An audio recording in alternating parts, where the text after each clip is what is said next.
Hey, my name's James Nicholson and welcome to my channel. On this video, we're going to talk about why you should never pay off your mortgage if you want to invest in property. Now, if you don't want to be a property investor, skip this video. It's not for you. But if you do have some intrigue about why I think you should never pay off your mortgage or mortgages, then do stick around to the end. Now, as I said, my name's James and I'm a property investor, and this channel is all about taking you on a journey, on my journey of property investing. And I want you to join us on this journey and see all the good, the bad and the ugly on property investing. In fact, the last video is about a difficult 2 weeks that I've just been having. So it's not all glamorous.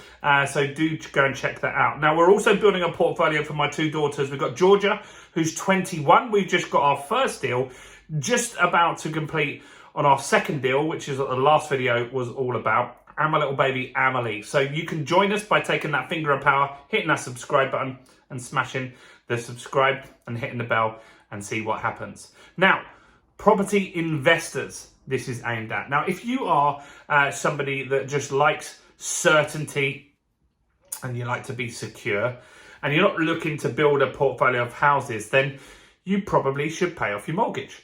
That might be the easier thing to do because let's face it, at some point you're going to stop earning. Right?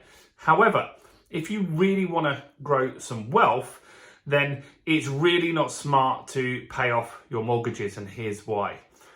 Mortgage debt is the cheapest debt you will ever get in your life. At the moment, I'm getting deals at around 3%, 3.5%.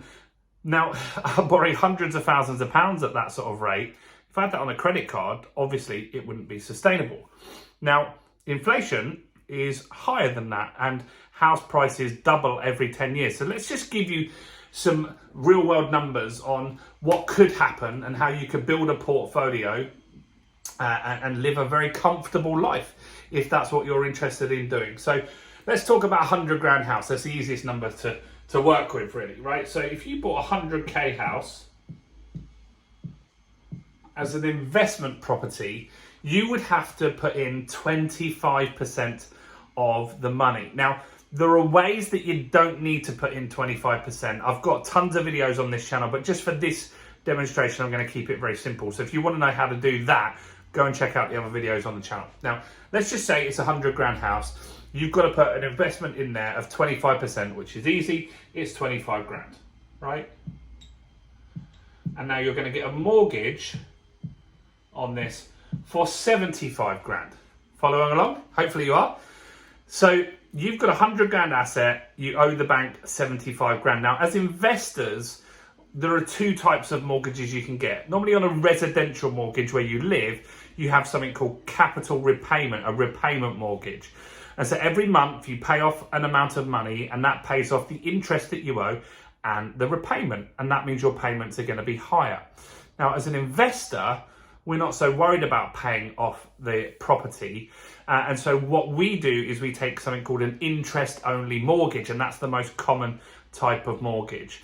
Now, this property mortgage would have been taken for 25 years, right? So for 25 years, we owe 75 grand. Now, we would have had it for an initial term, so we might have got a good deal for like 2 years or 3 years, and then we might change lender at the end of that.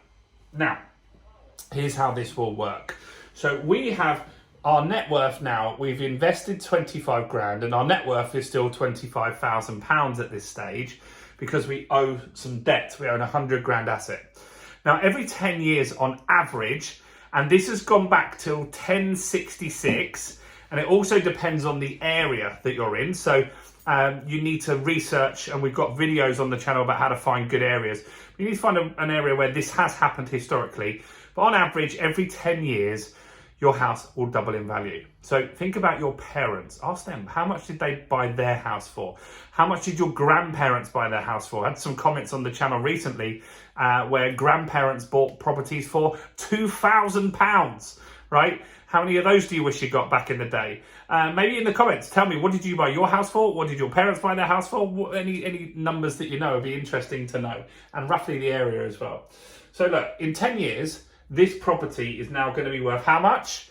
200,000, right? All being well. And that's the average, and that's happened historically. Now, sometimes you might get that just in the down, it might be in the recession, you might have to wait till the 11th year, right? But on average, it's every 10 years. Now, this house is now worth £200,000. You owe 75 grand still, because you haven't been paying that off. You've just been servicing the interest on that to keep your payments low. Now, your net worth is £125,000. Because if you were to sell this for 200, pay back that, in your pocket, after some fees and taxes, would be £125,000. Great, right?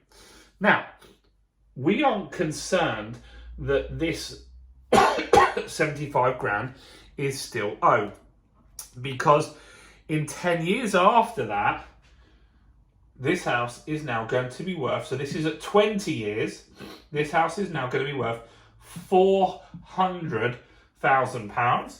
We're going to still owe 75 grand over here, right? Now our net worth is £325,000. Now, in 20 years from now, 75 grand will still be a sum of money, but it won't feel like it does today. And that's because of something called inflation.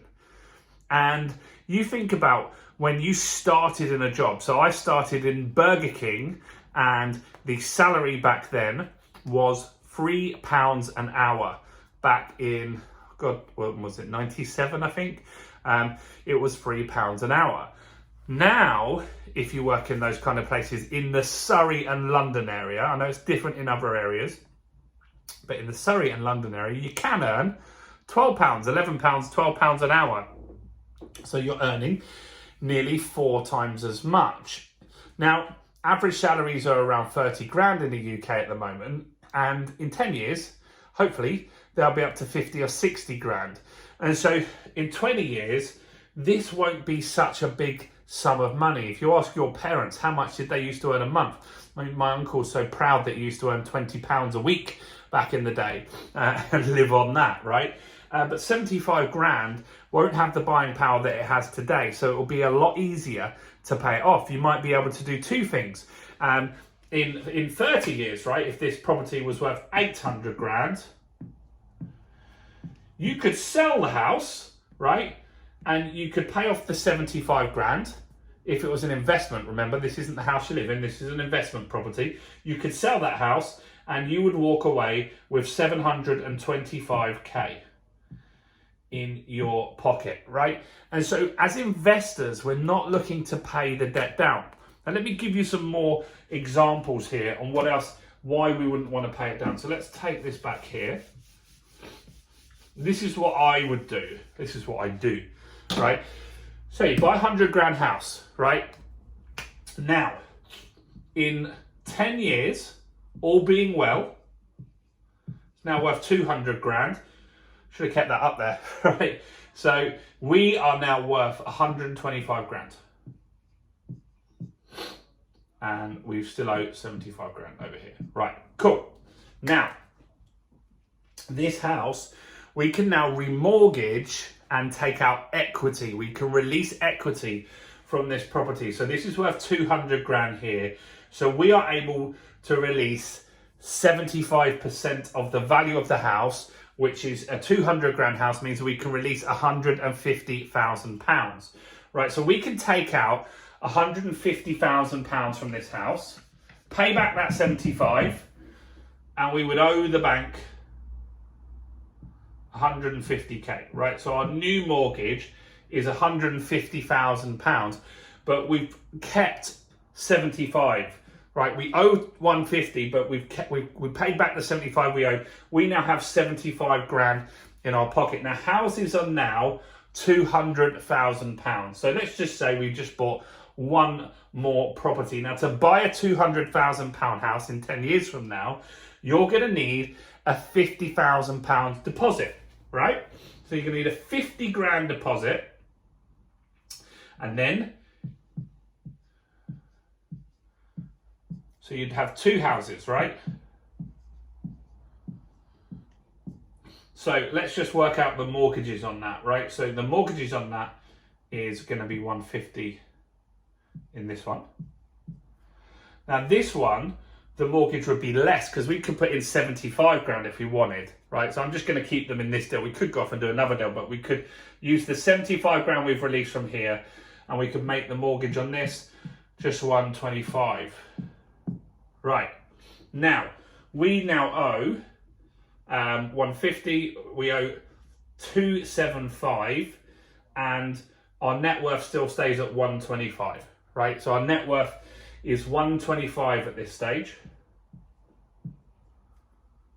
This is at year 10, right? Now, we've got two houses worth 200 grand each, right? They're both worth 200 grand. And what we're saying is that in 10 years, this one's going to be worth 400 grand. And so is this one. Our total is 800 grand. So we have 800 grand worth of property and we owe 275. And so 525 is the equity that we own. So we're now worth £500,000. So in 20 years, we've taken 25 grand. All we've done is a couple of transactions here, right? We haven't really done many transactions here. We bought one house, this house here initially, and then we released some equity and we bought a second house over here, and that's made our net worth at the 20th year £525,000. Now what you can do is then release equity from this one and this one again, and then own 4 properties, right? And then you could have 4 properties, houses now worth 400 grand. You'd have 4 houses worth 400 grand, which is 1.6 million pounds of property. 10 years later, they're going to be worth 3.2 million pounds. And you're going to have a huge sum of equity. So by the 30th year, you've turned 25 grand into 3 million pounds. Now, 30 years might sound like a long time. So what can you do to condense that time? Well, what you can do is buy properties like this, 100 grand house, and find one for 100 grand that's really not in good condition. Like it needs new kitchens, new carpets, just the general stuff. So windows might need doing, all of this sort of stuff, right? And then you refurbish it to a decent standard, and then you can uplift the value to like 150.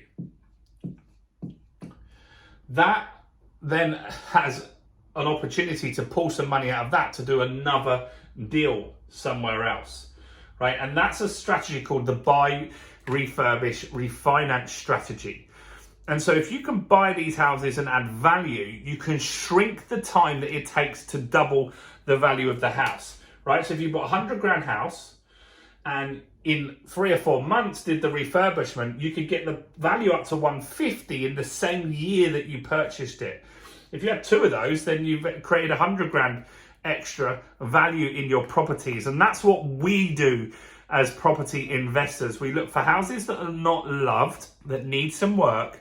We refurbish them. We add value. Maybe you could add an extra bedroom to a property. Maybe you could add an extension to a property.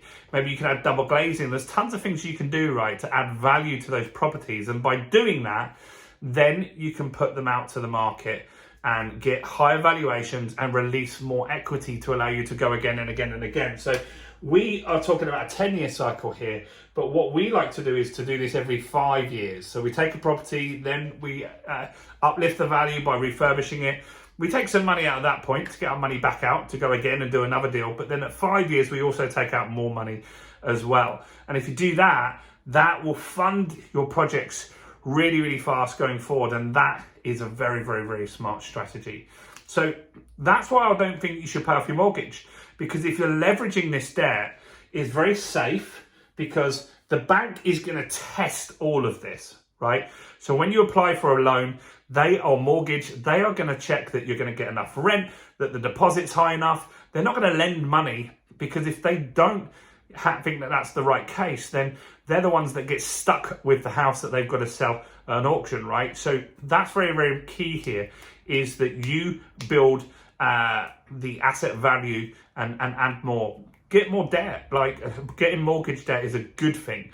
Getting credit card debt is a bad thing, right? And so my goal is to die with as much debt as I possibly can get, because debt is what is going to fund my growth, and it's going to leave a legacy for my 2 girls and the rest of my family too. Now, I hope you found that useful.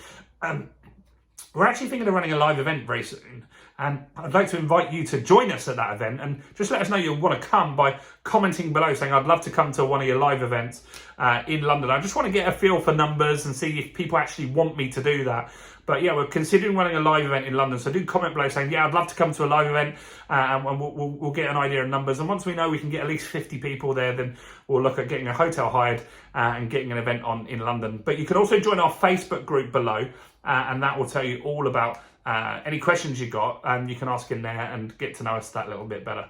I'm James. Do like this video. That helps with YouTube's algorithm. Really helps. So do smash the like button. Questions, comment below, and I'll see you guys very soon. Go and check out this video right here. Bye for now.